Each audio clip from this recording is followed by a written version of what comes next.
પિતા ખૂબ જ નાજુક શબ્દ છે, પણ આ શબ્દની અંદર એ સમર્પણ ભાવના, લાગણી, સંરક્ષણ અને સાથે સાથે અનંત પ્રેમ છુપાયેલો છે. માતા એ પ્રેમ વરસાવે છે, પણ પિતા એ પ્રેમને જીવનની જવાબદારીઓમાં ફેરવે છે. સાહેબ, માં છે ને, માં એ બાળકને કમરે તેડીને રાખે છે અને પોતાની સમદ્રષ્ટિએ દુનિયા દેખાડે છે.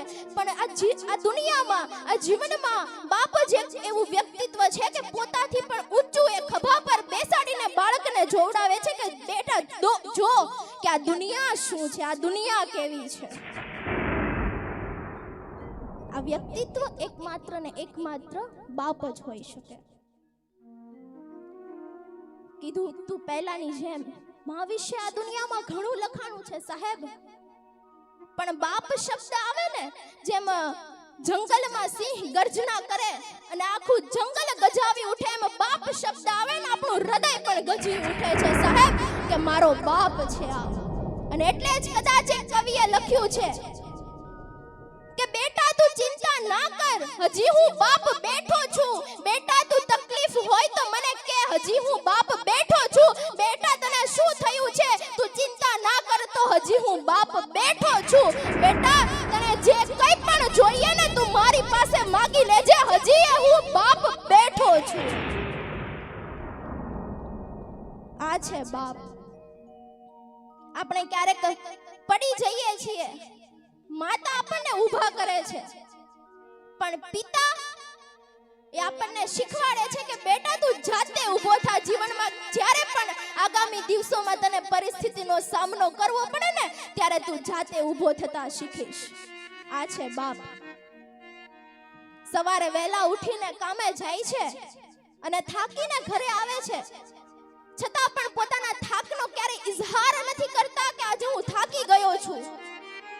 અને બસ એવો જ વિચાર કરે છે કે મારા બાળકો ખુશ હશે કે નહીં, મારા બાળકોનું ભવિષ્ય એ સમર્થક છે કે નથી, મારા બાળકોનું ભવિષ્ય એ ઓકે છે કે નથી. બસ આવા જ વિચારો કરતો હોય છે બાપ. અહીંયા ઘણા બધા બેઠા છે, પણ એક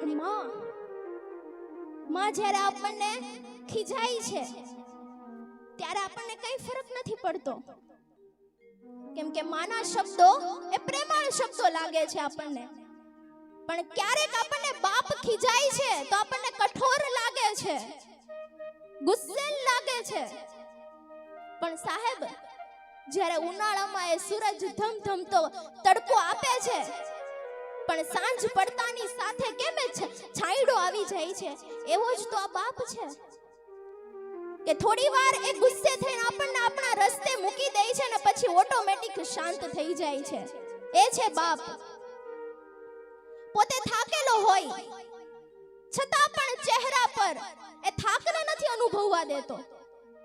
પોતાના હાસ્યની પાછળ એ પોતાના થાકને છુપાવી દે છે.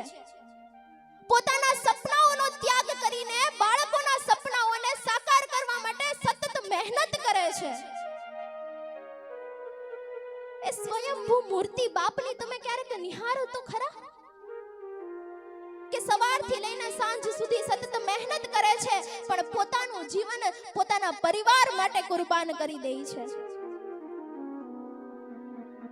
ક્યારેય તમે સામે એવું કીધું, તમે જ્યારે પણ એમની પાસે પૈસા માંગો ને તમને ઝટ દઈને આપી દેશે. બાળક એકવાર કહેશે ને કે પપ્પા મારે આ લેવું છે, પપ્પાના પૈસા ભલે ખિસ્સામાં નહીં હોય છતાં પણ એ બાપ એને રમકડું જરૂર લેવડાવી દેશે. પોતે નાનો હોય ને ત્યારે એણે એના બાપને કીધું હશે કે પપ્પા મારે આ લેવું છે, એનું સપનું પૂરું નહીં થયું હોય સાહેબ, પણ એ બાપ એના દીકરા માટે પોતાનું સર્વસ્વ ત્યાગ કરી દે છે. પોતાનું સર્વસ્વ ત્યાગ કરી દે છે. અને બાપ વિશે મારે થોડી ઘણી વાતો છેલ્લે કરવી છે. કવિએ લખ્યું છે કે થાક ઘણો હતો ચહેરા પર, થાક ઘણો હતો ચહેરા પર, પણ અમારા માટે મહેનત કરતા જોયા છે. આંખોમાં ઊંઘ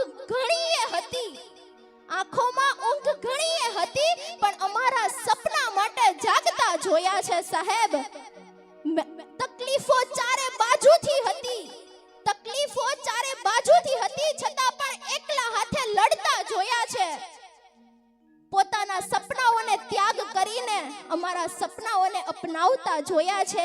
એ પાઈ પાઈ ભેગી કરીને અમારી ખુશીઓને ખરીદતા જોયા છે અને પોતાની ખુશીઓને શમણાઓને રોળતા પણ જોયા છે સાહેબ.